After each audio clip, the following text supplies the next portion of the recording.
Hello friends, स्वागत है आपको अपने यूट्यूब चैनल अर्चना ऑनलाइन क्लासेस में। सो फ्रेंड्स, आज मैं हम लोग बिहार डीएलएड एंट्रेंस एग्जाम 2024 के सामान्य विज्ञान अर्थात साइंस के टोटल 20 क्वेश्चन करने वाले, जो कि आप लोगों का टोटली प्रीवियस ईयर क्वेश्चन है फ्रेंड्स। सो आप लोग अगर चैनल पे नए होंगे तो चैनल को सब्सक्राइब कीजिएगा इसी की तरह अच्छे ऑब्जेक्टिव के सेट पाने के लिए। और वीडियो पसंद आए तो वीडियो को लाइक कीजिएगा और अपने दोस्तों के साथ शेयर कीजिएगा। और चलिए स्टार्ट करते हैं। 20 क्वेश्चन है और आप लोग सेट मारिएगा साथ में हमारे साथ और देखिएगा कि आपका कितना सही होता है और कमेंट में ज़रूर से ज़रूर कमेंट कीजिएगा। तो चलिए स्टार्ट करते हैं। क्वेश्चन नंबर 1 है हमारा। क्वेश्चन नंबर 1 है हमारा कि दूध में वसा धारिता कम हो जाती है। दूध में वसा धारिता कम हो जाती है, कब हो जाती है, कब? तो ऑप्शन ए कि शरद ऋतु में, कि ग्रीष्म ऋतु में, कि वर्षा ऋतु में, कि इनमें से कोई नहीं। तो किस में कम हो जाती है? तो ये हो जाती है ग्रीष्म ऋतु में कम हो जाती है। कब हो जाती है? ग्रीष्म ऋतु में। नेक्स्ट क्वेश्चन है कि मानव शरीर में सबसे प्रचुर तत्व है। तो मानव शरीर में सबसे प्रचुर तत्व क्या है? तो ऑप्शन ए है हमारा कि कार्बन है, कि कैल्शियम है, कि नाइट्रोजन है, कि ऑक्सीजन है। तो क्या होगा? ऑक्सीजन होगा। क्या होगा? ऑक्सीजन होगा। नेक्स्ट क्वेश्चन है हमारा कि प्रति 24 घंटे में एक वयस्क के शरीर में उत्पन्न होने वाली मूत्र की मात्रा होती है। प्रत्येक 24 घंटे में एक वयस्क इंसान के शरीर में उत्पन्न होने वाली मूत्र की मात्रा होती है। तो ऑप्शन है कि 1.0 लीटर, दूसरा है 1.5 लीटर, तीसरा है 3 लीटर, चौथा है 5 लीटर। तो कितना होता है? 3 लीटर। कितना होते हैं? 3 लीटर होते हैं। नेक्स्ट क्वेश्चन है हमारा कि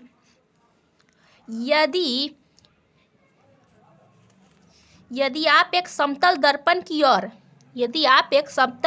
की ओर 10 सेंटीमीटर प्रति सेकंड की गति से चलकर आते हैं तो आपकी छवि आपकी ओर किस गति से बढ़ेगी? आपकी छवि आपकी ओर किस गति से बढ़ेगी? तो ऑप्शन है हमारा कि 5 सेंटीमीटर प्रति सेकंड से, कि 10 सेंटीमीटर प्रति सेकंड से, कि 20 सेंटीमीटर प्रति सेकंड से, कि 25 सेंटीमीटर प्रति सेकंड से। तो किससे बढ़ेगी?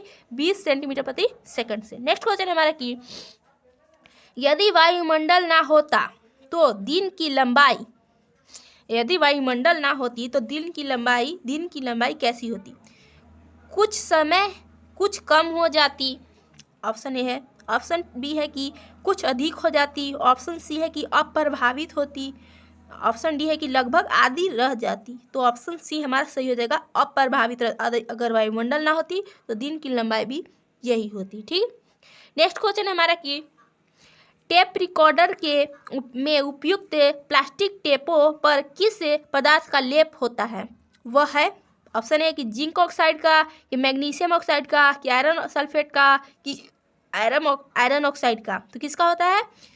ऑप्शन नंबर डी है। ऑप्शन नंबर डी सही हो जाएगा, आयरन ऑक्साइड का। नेक्स्ट क्वेश्चन है हमारा कि निकटतम सितारे अर्थात सूर्य के अतिरिक्त से प्रकाश पृथ्वी तक पहुंचती है। निकटतम सितारे से प्रकाश पृथ्वी तक पहुंचती है 4.2 वर्षों में। कितने टाइम में पहुंचती है? 4.2 वर्षों में। ऑप्शन नंबर सी हमारा सही हो जाएगा। नेक्स्ट क्वेश्चन है कि ध्वनि का डोपलर प्रभाव नहीं होता है।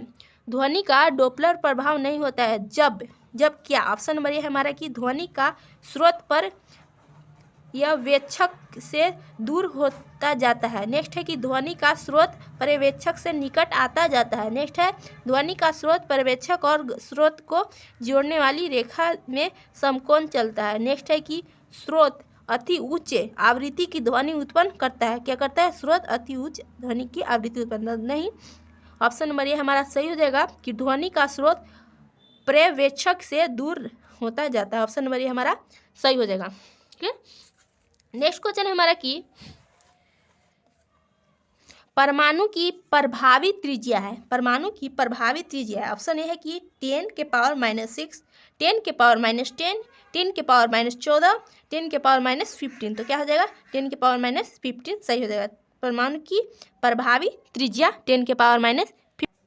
नेक्स्ट क्वेश्चन है हमारा कि रेडियो कार्बन तिथि निर्धारण विधि का प्रयोग होता है।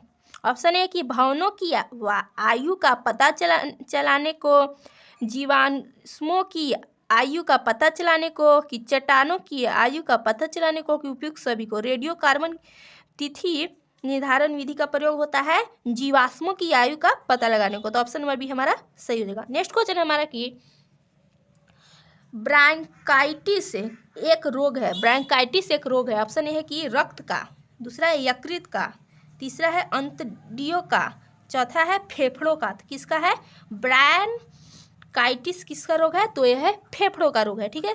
नेक्स्ट क्वेश्चन है हमारा कि बीसीजी का टीका दिया जाता है बचाव के लिए, किसके बचाव के लिए बीसीजी का टीका दिया जाता है? ऑप्शन ए है कि हमारा कि कैंसर से, दूसरा है कि दमा से, तीसरा है क्षय रोग से, चौथा है पोलियो से। किससे बचाने के लिए किया जाता है? तो यह किया जाता है क्षय रोग से बचाने के लिए। ठीक है। नेक्स्ट क्वेश्चन हमारा कि सबसे तेज गति से फैलने वाली बीमारी है, सबसे तेज गति से फैलने वाली बीमारी कौन है? ऑप्शन ए है कि मलेरिया है, दूसरा है ताउन है, तीसरा है कि कुष्ठ रोग है, कि चौथा है कि ज्वर है। तो कौन है जो सबसे ज़्यादा तेजी से फैलने वाली बीमारी है? तो वो क्या है? मलेरिया सबसे ज़्यादा तेजी से फैलती है। ठीक है। नेक्स्ट क्वेश्चन है हमारा कि घावों के शीघ्र भरने में सहायक करने वाली विटामिन है, घाव को शीघ्र भरने में मदद करने वाली विटामिन कौन है? तो ऑप्शन ए है हमारा कि विटामिन ए है, विटामिन सी है, कि विटामिन ई है, कि विटामिन के है। तो विटामिन सी हमारा घाव को जल्दी से भरने में मदद करती है। नेक्स्ट क्वेश्चन है हमारा कि अनुवांशिक कूट के संग्रह के लिए उत्तरदायी अणु है, अनुवांशिक कूट के संग्रह के लिए उत्तरदायी अणु कौन है? तो ऑप्शन ए है कि डीएनए है, दूसरा है कि आरएनए है, तीसरा प्रोटीन है, चौथा क्या है? क्रोमोसोम है। तो क्या होगा हमारा? डीएनए होगा। ऑप्शन नंबर ए हमारा सही हो जाएगा। ठीक है। नेक्स्ट क्वेश्चन है कि जब कोई व्यक्ति सोता है तो उसका रक्तचाप क्या होता है? बढ़ता है, घटता है, कि स्थिर रहता है, कि घटता बढ़ता रहता है? तो क्या होता है? तो जब कोई व्यक्ति सोता है तो उसका रक्तचाप घटता है। ठीक है। वो कोई काम नहीं करता तो वो धीरे धीरे सांसें लेता है। ठीक है। नेक्स्ट क्वेश्चन है कि जब कोई ठोस वस्तु पिघलता है तो, जब कोई ठोस वस्तु जो क्या है पिघल जाती है तो ऑप्शन है कि वह ऊष्मा उत्सर्जित करती है, दूसरा है कि उसका तापमान बढ़ता है, तीसरा है कि वह ऊष्मा का अवशोषण करती है, चौथा उसका तापमान घटता है। तो क्या होता है? जब कोई वस्तु पिघलती है तो वह ऊष्मा का अवशोषण, क्योंकि वह पिघलेगी, बर्फ़ को ही बाहर रखते हैं तो ऊष्मा को अवशोषण के द्वारा ही वह पिघलती है, क्योंकि ऊष्मा को अवशोष करती है तो धीरे धीरे पानी में परिवर्तित हो जाती है। नेक्स्ट क्वेश्चन है मेरा कि सड़क की रोशनी में परावर्तक साधारण होता है, सड़क में रोशनी का परावर्तक साधारण होता है अवतल दर्पण से, कि समतल दर्पण में, कि उत्तल दर्पण में, कि सामान्य दर्पण में? किसमें होता है? तो यह होता है अवतल दर्पण में। ऑप्शन नंबर ए हमारा सही हो जाएगा। नेक्स्ट क्वेश्चन है कि वात भट्टी से प्राप्त लोहे को कहते हैं, वात भट्टी से प्राप्त लोहे को कहते हैं? ऑप्शन है कि ढलवा लोहा, कि पिटवा लोहा, कि मृदु लोहा, कि कठोर लोहा? किसे क्या कहते हैं? यह कहते हैं ढलवा लोहा। क्या कहते हैं? ढलवा लोहा। नेक्स्ट क्वेश्चन है हमारा कि पौधों का जनन अवयव होता है, पौधों का जनन अवयव होता है? ऑप्शन है कि जड़, दूसरा है डंठल, तीसरा है पत्ती, चौथा है पुष्प। क्या होता है? यह होता है पुष्प। Thanks for watching video. यहाँ तक हम लोग टोटल 20 ऑब्जेक्टिव सामाजिक विज्ञान का कर लिया है। अगर आप लोग चैनल पर नए होंगे तो चैनल को सब्सक्राइब कीजिएगा, वीडियो पसंद आए तो लाइक कीजिएगा, शेयर कीजिएगा अपने दोस्त के साथ, और कमेंट कीजिएगा कि आपका कितना सही हुआ। ठीक है। और इसके बाद मैं आप लोगों के लिए सामाजिक विज्ञान का 20 VBA ऑब्जेक्टिव प्रीवियस ईयर का ले आने वाली हूँ। Thanks for watching video. Bye bye.